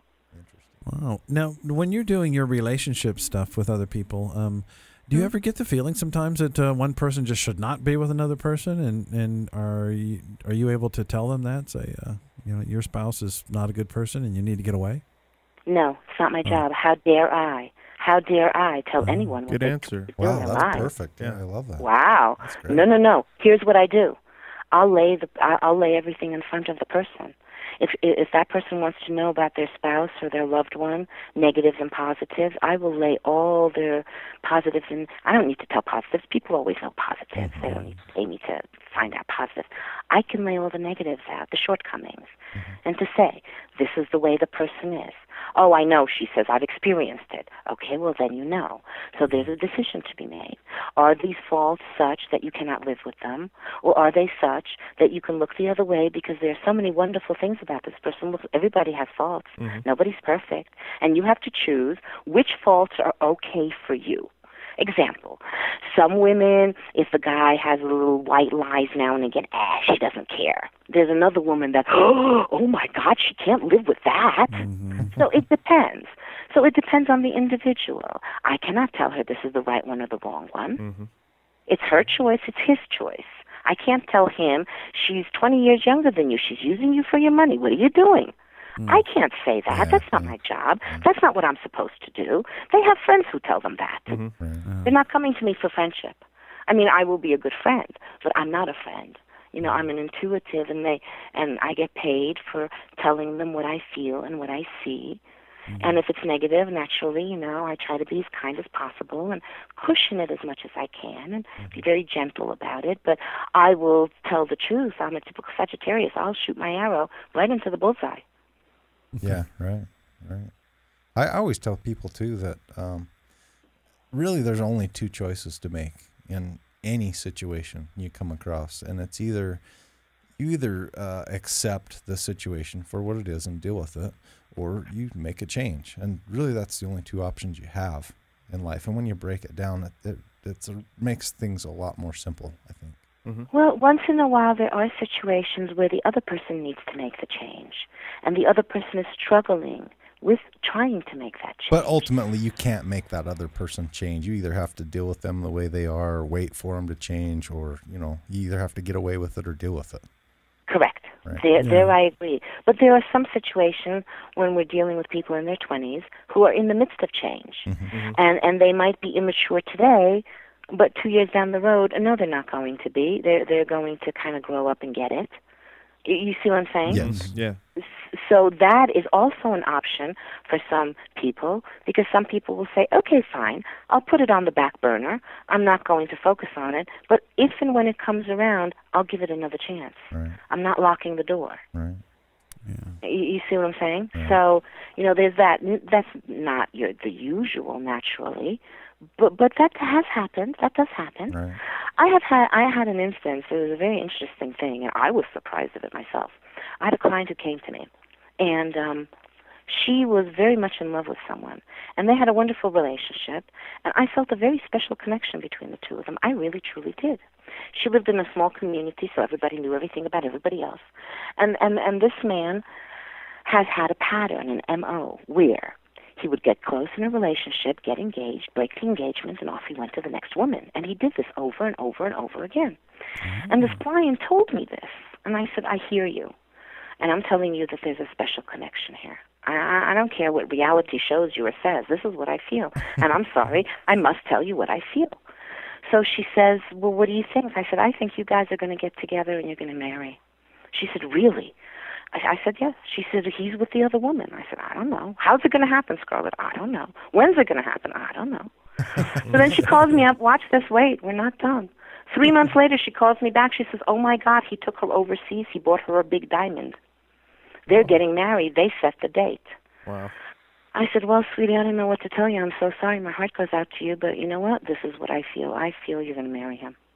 Wow. Well, 6 months later, she called me up. She said, we're married. Wow. That's crazy. Wow, that's a good success story. You know, so there you go. So sometimes reality doesn't always show. Right. Sometimes it does. Sometimes, you know, somebody will come and they're struggling with a relationship, and yes, it's totally dysfunctional and it's hell on earth and it will never work under the sun. But you know what? That person has to come to that realization, because unless they come to that realization, they're not going to do anything different with it. Right. You know? That's cool. So let's see, besides relationship stuff, it looks like here you've just recently joined a paranormal group? Yes, I did. Ghost Paranormal. Okay. Out of Southern Tennessee. Uh-huh. And what kind of stuff do you do for them? I'm behind the scenes because, well, after all, I'm in a different state. Right. So I'm kind of behind the scenes with them since I'm not with them there. I'm basically the paranormal advisor if they run into things they don't understand, if they run into things that are evil and they need help with. I'm the person to call. I'm the person How do you to get in physically touch with. prepare yourself for something like that? Are they actually on an investigation and they give you a call and you sit and meditate, close your eyes, say a prayer, or how does that work? No, actually, I give them psalms to say themselves. They have to arm themselves. I can't arm them. I gotcha. I just give them what to do. I just give them the information that they need with which they can go forward and protect themselves and not bring things home and not let things attach themselves and you know. That's very valuable, I would imagine, to a ghost, because Warren and I both and Rob too kind of did some ghost hunting with a group, and we never had any psychics to help us out and point us in the right direction and confirm in a way, things. That's kind of like going bug hunting with a can of Raid. I am Raid. I am the Raid. But that's it. That's exactly what I call myself. I'm Raid, and the cockroaches don't like me. Too bad. I'm looking for ghosts, but somebody said some words here, and now we can't find anything. I'm not making money here.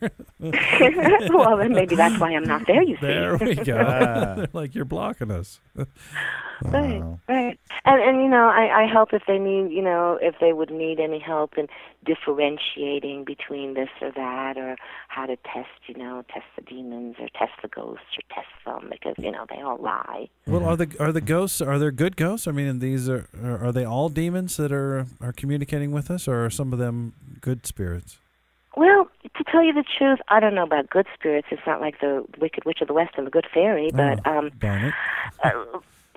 Here, I can only tell personal experience. I have yet to meet an entity that needed help to cross over. I agree with that. Okay, I have heard many have, and many have helped others cross over where they got lost and they're caught, you know, in our realm, and they can't pass over. They don't know how to go to the light, and they've helped them go to the light. And you know, I don't say that that's not true. I just have never experienced that. Anything that I have ever experienced is negative. I see. Wow. So do you think that maybe if these are evil spirits or demons or whatnot, that they're using this idea of ours of, you know, getting lost in the light and not being able to cross over to fool us? Absolutely. They can take on form and everything. They can show themselves. I mean, a lot of these hauntings that I've seen, and you see a little girl, and of course a human's going to say, "Aww." Yeah. And I say, wait a minute, that's not really a little girl. Demon. Let me instigate a little bit, and it will show its big old hairy self. You see what I'm saying? I'm the skeptic. I don't trust. Yeah, I don't trust because they can lie. They can show themselves as anything. Exactly. That's why I've always talked to people, and they're saying they're going to sell their soul to the devil and become a rock star, a movie star, and these other kind of things. And I would say, well, you know, as soon as he promises you something, all he has to say is, well, thanks for the contract for your soul, and by the way, I lied. Because I'm the father's lies. Sue me. Yeah. You know, take it up with God when you go to hell. You know, actually, I can. Here's what I think. I think he'll hold that part of the bargain. Because while that person is being that rock star, they're going to be doing everything against God. The immorality, the drugs, the sex, right? Somebody's not going to sell their souls to the devil to sing in a choir in church. Yeah, that's true. Just okay, so they want power. I tried that and it didn't work. I never. Choir in a church or selling your soul? I'm so glad to hear that. You tried to sell your soul to the devil? to sing in a choir. Yeah. You've only got one soul. You I can always only wanted sell to it be a once. choir boy. Yeah. He wanted to sing in a choir. Now, in our last interview, we talked to Kirby Robinson, and he's a demonologist and an exorcist. And he was talking about how he believes that demons are UFOs, or UFOs are demons. Yeah, aliens. Yeah. Oh, really? Yeah. That's interesting. I've never heard that before. I never even thought about that before. Actually, I'll tell you something. The old Hebrew Torah, the one in Hebrew that I can't read because I don't speak Hebrew. But in there is a mention of beings from another world, as if God created aliens. And then, of course, I've tried to open the subject up with many rabbis. Nobody wants to talk about it. They won't talk to me about it. So I can't get any info on that. What's your take? But, you don't have any preference or feelings on yes, we're alone, no, there's more? Well, why wouldn't there be? God created animals and God created angels, and there are different, realms of existence beyond our five senses. So why not aliens? Yeah. Maybe there are. I mean, look, there's so much stuff when, you watch all these shows, that they show you all these things that are happening with, Machu Picchu and over here and over there and the stones and you scratch your head and you go, I don't know, maybe. I don't think that aliens helped build anything. I don't think that the pyramids or anything like that is built by aliens. But like the Peruvians, they have a portal. And they talk about their what are they called? Sky Brothers, Celestial Brothers, or something like that. Yeah, and they have Indians, a portal. Same thing, I think. Yeah. I'm sorry, what? The Hopi Indians, I think, same thing. Yeah. Yes, more than one. Yes, but now look, those civilizations didn't survive. Kabbalah says that civilizations that don't survive is because they somehow went against God. And God just said, he said it's enough, and so they died out. Just like when the flood came, God said, "Okay, this is enough now." He put his, slammed his fist down on the table and said, "Enough." So that's kind of I kind of could go along that. I mean, look, these are just my opinions. What do I know about aliens? I really don't. But I'll tell you something interesting. I have had experiences that I cannot explain. I get markings now for decades. A triangle, 3 dots. They're puncture. They look like puncture marks. They're little tiny scabs, exactly in the same mathematical isosceles triangle, constantly identical. I get them. My husband gets them. I've had an experience that I'd rather not talk about on the radio. It's extremely personal. But trust me, something disappeared. That should not have disappeared. I was sleeping. I don't sleepwalk. It was impossible. I mean, something happened where it's even a medical thing that happened to me that it couldn't have happened. I was sleeping. It's impossible. And somehow it happened. And I get these little triangular markings on me constantly, and I have no idea where they come from, and it's 3 tiny little scabs, like if I would take a pin and poke it into my skin, and then there's a little scab mark. Now, that's what classical it looks like. abduction Yes, markings. I know. Okay. Yes, Just I so know. you know. Okay. Yes, I know. So that's you don't, why I say. You don't I have don't any know. feelings like you have been, or no intuition? Intuition from that? No, I don't. A long time ago I read a book. I don't even know what the name of the book was, but it suggested a theory. And the theory it suggested was that before we were carnated in this lifetime, that we somehow made an agreement on a soul level to help these otherworldly beings, and we gave them permission. And you know what? When I read this book, it also said that if this scares you, if something's happening to you and it's scaring you, just cut the agreement. Just say, I don't want this anymore. This scares me too much. I don't want to do this anymore. Leave me alone. Go away and stop it. And so I thought about it for a few days, and here's what I said. I said, well, look, if I made an agreement with you and you want something that I could give you without you harming me, scaring me, or taking anything from me, or making my life any detriment to my life, then hey, go for it. But don't scare me. Yeah. Don't scare me, don't hurt me, don't take from me, and I'll help you. Yeah. And I said, okay, that's it. That's like that, what was that movie with Shallow Hal? Remember when he's dating all these big fat chicks, and he thinks they're just gorgeous, and he's on cloud 9, and then his buddy, slaps him or whatever, undoes the spell or whatever, and he's pissed at his buddy because he's like, man, I had it all. I was happy. I don't care what you thought I had. I, in my mind, I had it all. Right. And you screwed that up for me. Yeah. So, Right. Ignorance is bliss. Yeah. Yes. Yeah. It's the rules I live by. Why not? I don't know. Won't hurt me. Well, we've had a lot of fun with you tonight, Skarlet. I just want to ask you one more question before we let you go tonight. Yes. Do you feel or sense anything for the show in the future, or are we going to be successful? Move on? Do you feel anything? I feel expansion. Ooh, okay.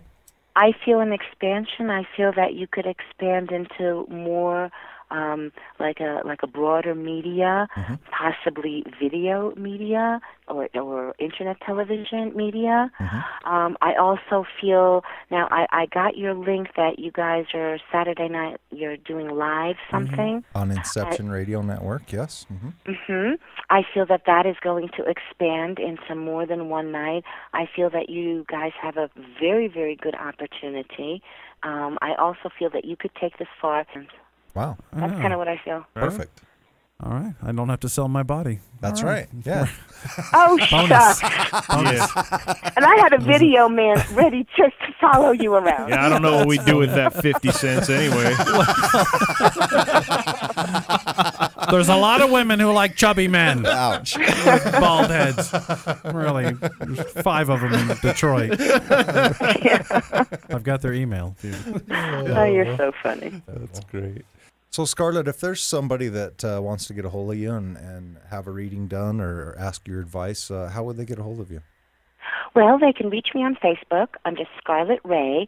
And please remember, my name is with a K, so it's S-K-A-R-L-E-T, Rae, R-A-E. And it's pushed together, no space in between it. Okay. So you look on Facebook for Skarlet Rae, or just email me at skarletrae@live.com. Sweet. Great. Live.com, that's easy. That's awesome. Even I can remember that. And we'll have links on your page. Yeah, we'll put links up on truththeoremradio.com. So, right.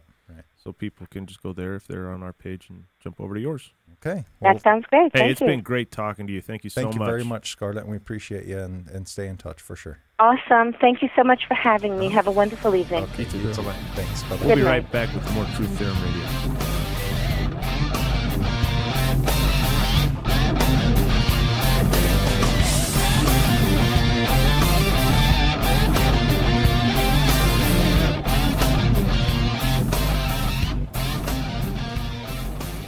Truth Theorem Radio. Jamie Havocan here for UFO Magazine. If you're not a subscriber, you are missing out on the top quality articles in ufology and more. Subscribe. Go to ufomag.com and keep up to date on topics in ufology and more. If you want to know what's going on, you want to know the latest news, you want to see what certain people are saying about others, you can get no better than UFO Mag. Head there now, ufomag.com, and tell them Jamie sent you. You'll get a good deal. And they're doing a nice introductory offer.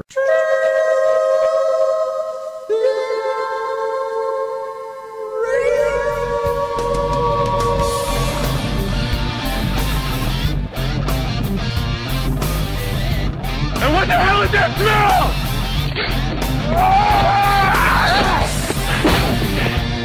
I could have been at a barbecue!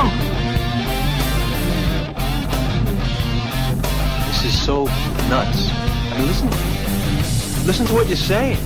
It's paranoid delusion. It's really sad. And we are back. Wow, that was a killer episode. That was pretty cool. She had some good answers that I had not heard before. Yes, she was very knowledgeable and very articulate, and I love her frame of mind. She does her thing. I love it. I'm into her. I think she's very genuine.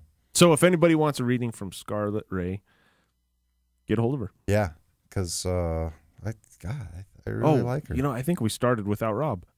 No, I'm. You are here. Yeah, I'm here. I was wondering if you I'm were psychically asleep, sending or... messages to Skarlet Rae. Oh, are you?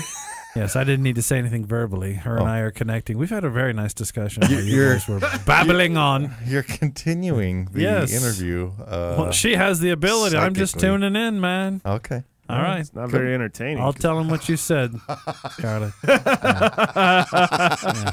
There's some things she didn't want to say on the air about you two. Oh. I'll fill you in later. Later. It's all the juicy stuff. Yeah. She felt she could trust me.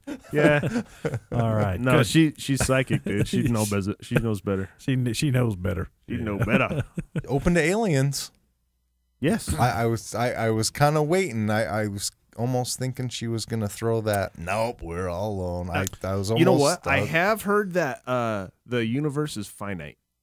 Yeah. And someone just threw it out. Who were we talking to? We were talking to somebody, and they just kind of threw it out there, and then it kept going, and then we never got back around to it. But I would like to know more about that. Right. About a finite universe? Yes, because that's a little freaky to me. No, that's been. It's a little freakier to me than thinking that it goes on forever. That's been scientifically, mathematically proven somehow. Oh, that's it? Some big group of Oh, scientists. just math. So that's all you need. Yeah. There, we're done.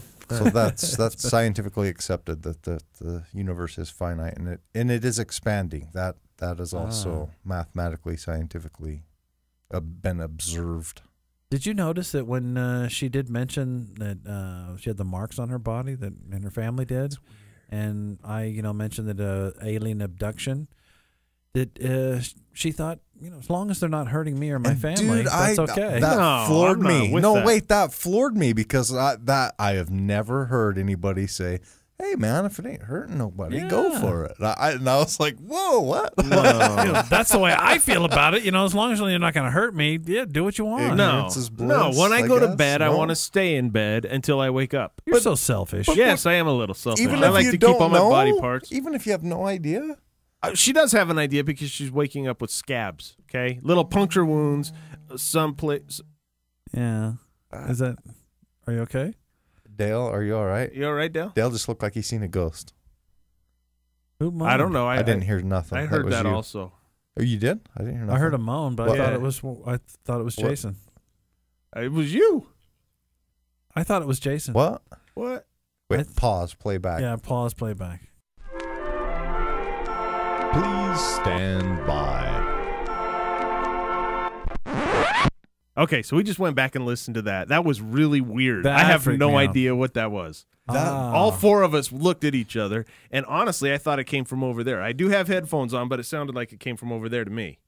So I didn't hear it. I didn't hear it at You first. didn't hear it? No, I didn't hear it till you played it back. Did you hear it, Rob? Okay, wait a minute. Just for our listeners' sake, we're here in a studio. It's a little tiny studio. There's three of us in a studio, and we have an engineer, Dale, who's on the other side of a glass window, and we're recording the show, as we always do. And during a certain segment of it, we heard a moan.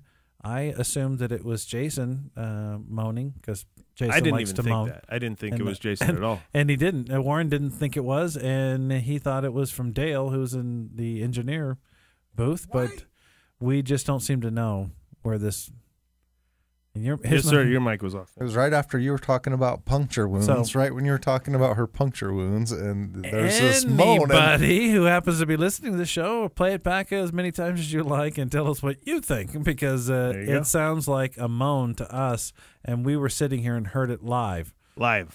Yeah, live. While we were recording. Real-time, live recorded EVP. That was cool. That was I dig it. A fourth-party moan. Now, however, Skarlet did say, we've been doing a lot of demon stuff, and so we need to do some psalms around here, clean up the place a little bit. She's going to send them to us, so be sure and check our website or email. Yeah, we could probably post them, I think. Yeah, I want to post them, and I want to read them. I want we to go in here and do before it. we go home, because I don't want to take any demons home. Well, hey, man, it's too late. We've been doing this for over a month. That was free. Dude, now I'm going to tell you right now. There you go. If I was laying in bed and I heard that moan, I would freak me the hell out. You would? Yes. You're a pansy. Moan. No, if I was laying there in bed with half asleep, middle of the night, whatever, and I heard that in my ear, what we all just heard in there, moan, that would freak me the you're a hell pansy. out. Yes.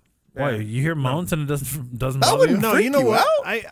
Man, my kids listen to this, so I don't want to. Our house has activity in it. Okay, I don't make a big deal about it because I don't want to freak my kids out. Okay, but my house does have activity in it. Really? Yes. Oh, you're not talking about activity between adults. You're talking about activity, paranormal, supernatural stuff going on. Yeah, because you live in an extremely old home. Yeah, it was built in 1890. Yeah, I mean, for Utah, that's an old home, one of the older homes in the area. And in fact, there's been people wake up hearing kids call "mommy, mommy, mommy, mommy," just really panicked, and they'll go run through the house trying to find where the mommy's coming from, thinking it's one of the kids. It's not. Oh, wow. That sucks for a parent. Okay. So what other experiences in your own home besides mommy, mommy, mommy kids, which would be enough? That's happened a lot, actually. That's happened like 4 times. Oh, wow. Yeah. Clearly. Yes. Oh. Yes. Where it's still going on when they're up looking to see who it is, but all the kids are counted for. Oh, wow. Yeah. That, since we started doing Truth Theorem Radio, I had we've talked about it in one of the shows, a paranormal experience with my wife over at the lake where I saw colorful lights. And I've just heard this moan in real time while we're recording. And before this, I can't count hardly anything that's ever happened to me that I could say this is clearly paranormal. No, come on, man. You've told me a bunch of stories. I have a few stories, but they're, but this is all happening within the last, a year. Skarlet Rae, will you please hurry and send us all? Dude, please hurry up, Skarlet! Dude, the story you just told me the other day about you just bought a new house and you had this little sick little bird or something that you you made a little nest for, kept in your garage overnight. Yeah, it's just crazy. This has happened twice to me since I moved to this new house. And I think it's because I have these big windows, and I think birds fly into the window and get knocked out and land on my patio. But I found these 2 birds, and I always walk up to animals. I don't know why. It's kind of stupid, I guess. A little bit. I walk birds, you're probably all right. Yeah. If they're knocked out. Grab my finger. No, they were conscious. They're sitting there, and I walk up, and this has happened twice, that I walk up to the bird and just reach down and pet it. Do you flip it? Flip it? Flip the bird? Oh, yeah. That's okay, sorry. Great. Okay, anyway. I got you. You pet I got to go back onto the Jason track. Excuse me. Funny and piss all over my funniness. Jeez. No, we're still waiting for the funniness. No, that was a problem. Sorry, my bad. All right, your bird, you pet it. I pet it, the bird. and at the time I was working in the yard, so I didn't have time to take care of it like I wanted to. And I have 2 dogs, and they were running around, but they weren't messing with the bird too much. So I told the bird, I'll be back and take care of you, find you some worms and some place to sleep when I'm done. Were you going to chew the worms up, too? I would have squished them gently in my fingers. All right, you wouldn't chew them up. I don't think birds like human saliva. I don't know. Oh, yeah, you're probably right. Especially after a 6-pack and mowing the yard. Yeah. I don't know. But anyway, so I end up taking, I come by the bird again and it doesn't move away. I take him into the garage. And put him into a box, and I pet the little bird and say, okay, good night. And in the morning, I wake up, and I go over to the bird, and he's fine, and the garage door is open, and he just looks at me and jumps and flies away out into a tree. I assume this happens to a lot of people who take care of little animals, Really? I don't know. I don't take care of that many little animals, but... in the house I grew up in, we had a big picture window, huge, and birds would fly into it all the time, but they didn't survive it. Oh, yeah. Really? They would die? Yeah, they. I found one dead one. Yeah, I'm sure he hit it and broke his neck. I'd seen a story at a little YouTube thing or something on there about all these dead birds in these like people's yards or something, like hundreds of them. Yeah, falling dead all over their front yard and stuff. Yeah, it was. There's starlings, I think, do this. Yeah. And it's called diazinon. Really? Oh. No. Okay. But it could be. Wow, is that a real word? Yes. Oh, cool. I've never heard. It's an insecticide, and when you got to be careful when you use it. In fact, I think it's outlawed now. I don't even think you can Does it affect the birds? Is that yes. In migration, they'll eat it, and then I think it goes into the bugs. And is that what they're putting in the bugs. chemtrails? Well, I had heard that somehow that like you know how they fly in these big flocks like swarms like fish do in the sea. You see around. And that somehow their ability to judge distance gets off somehow, and they all slam into the ground. Well, here's what I heard one theory that they get caught in. The official story actually is that they all get caught in this big updraft, and it takes them up and it just wears them out to the point to where they finally get released. They just fall to the ground. Oh, that makes sense to me. So also.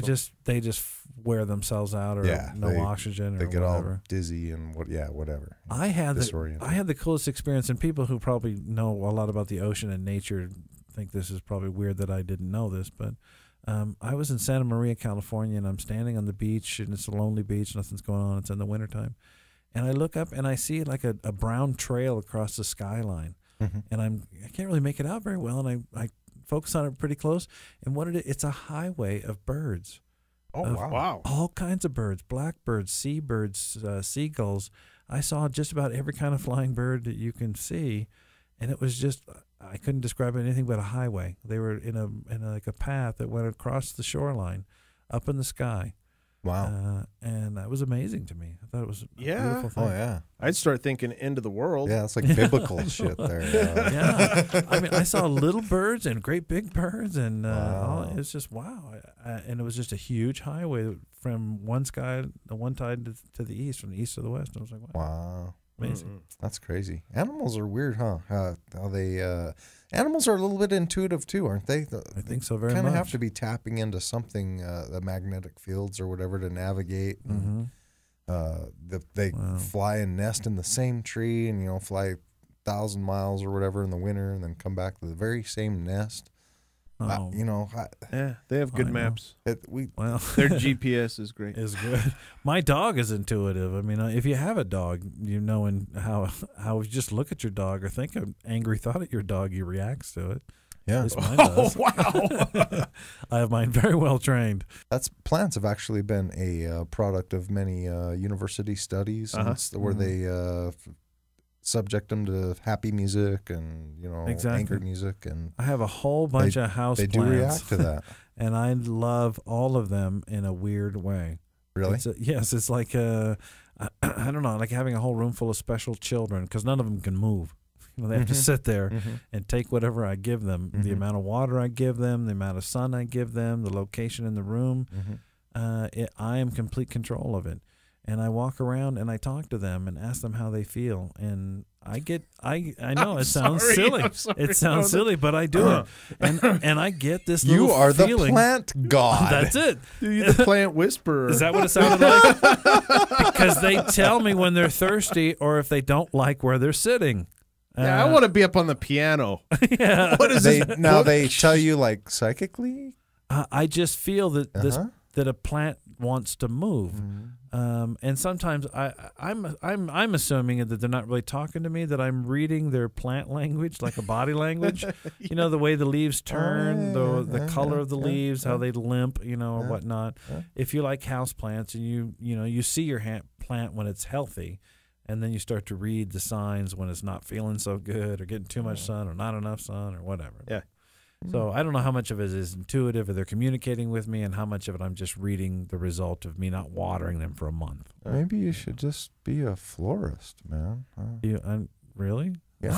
I'm not that much. But florist is like an anti-plant person because you got to cut them all off. That's true. But death is like a mortuary for plant lovers. You were just trying to make this point earlier when we were having this discussion off air earlier about you should take advantage of any talents that you have. Oh. And capitalize on them. A plant whisperer. And if you're the plant whisperer, dude, you should like make videos and stuff and train people how to speak to plants and all that stuff, awesome. Man. Why the hell not? Share your gift. You could even do it over the internet. I can do it over the internet. Send me a photograph of your house plant.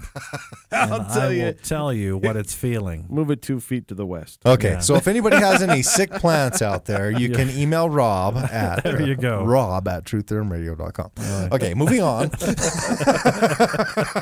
All right, so where were we for real? Where were we? Skarlet being. I'm Skarlet still Rae. freaked out about the moan. Yeah. When we air this, since we still get to edit these things, can we play the moan like several times in our? You know what we'll do? We'll just put it at the end of the show. Yeah, we'll do that. We'll do it like that. But loop it a few times so people don't have to like rewind. Just loop it. Because that was very just give beautiful. it to them. Don't make them work for it. Is that what you're saying? Yes. All right. Okay. This is the instant gratification generation, baby. No, I'm down with instant gratification. There we go. Or no, Let's, men. Yes. We invented. Hurry up, get it over with. Didn't we? I think so. Wow. Yes. Yeah. We made I've got a everything Maverick 3 blocks from my house, and that's too far to go to get. Is it? it? Yes. My father, he invented the remote. Really? Yes, yeah. Hey, Rob, go turn that exactly. down. He just called it Rob, but it was voice worked, command. It worked the same way. Oh God. The downside is you had to feed the damn thing. Oh, I know. My God, and get your head in the way of the tube. Oh my! Get the what the? Move! It takes out the garbage and does the dishes. It too. does. Oh, my gosh. Yeah. It's multi-talented. Yeah, but I complained a lot, so I got even. So, all right. That's good. All right. I wore him down. I forget it. Sorry. Forget it. I'm just wasting my time. You just figured that out now? Isn't life a waste of time?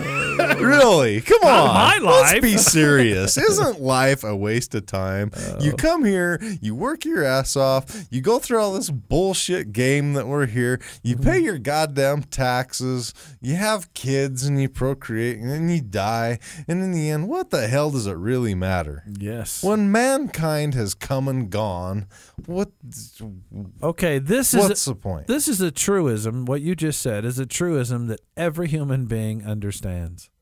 You think so? I know so. I know every human being, because you can't not. Look around you. Look at everyone you've known who's died. Now that they're gone, how often do you talk about them? How often do you think about them? How often do you go out and visit the gravesite? Mm-hmm. How often? Why would you go visit the grave? I don't get that. I'm not a grave visitor myself. Me either. So I don't get that. Because I don't think that anybody's there. No.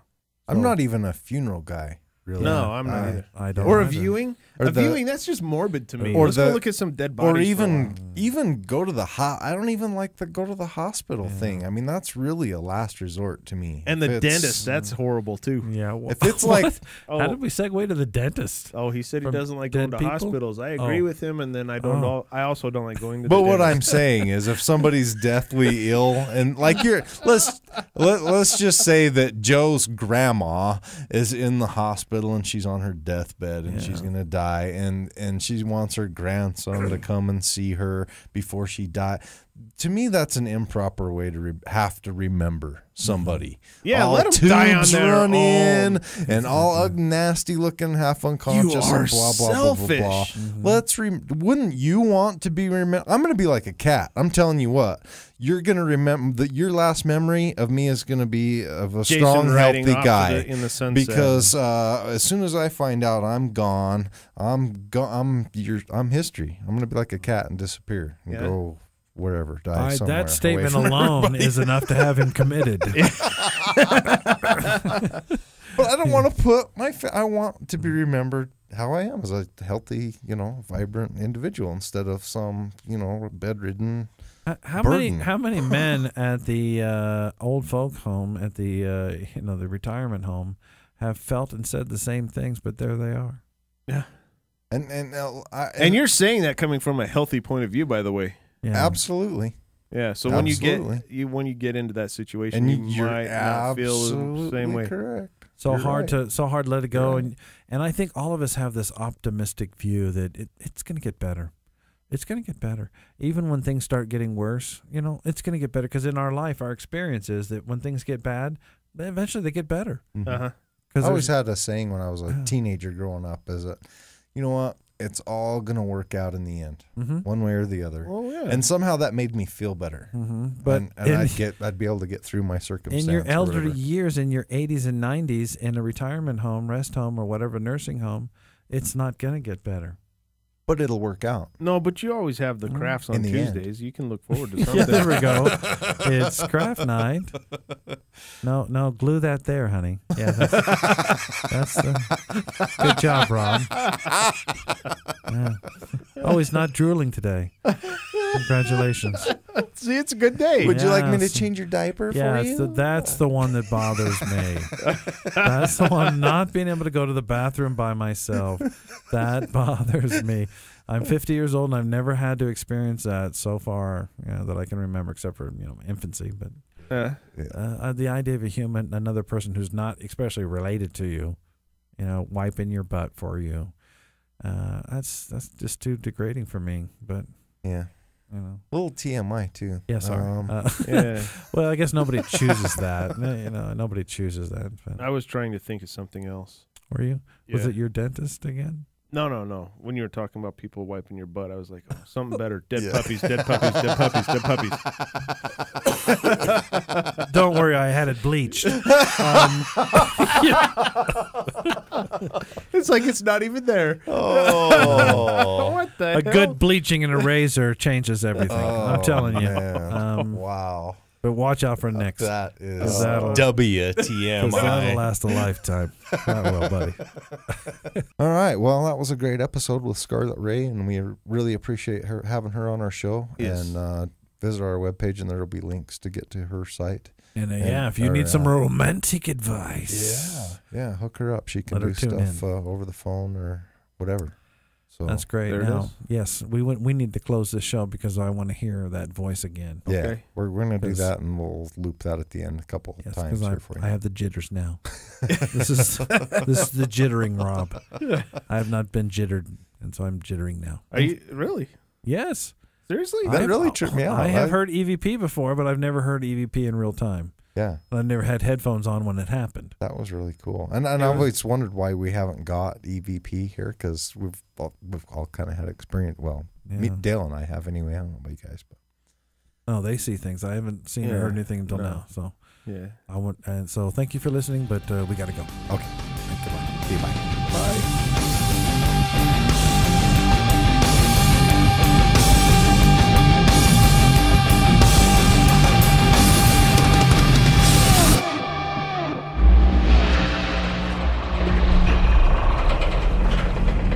That's it, man. Game over, man. It's game over. Please stand by. Okay, so here's that EVP we promised you. I'll play it.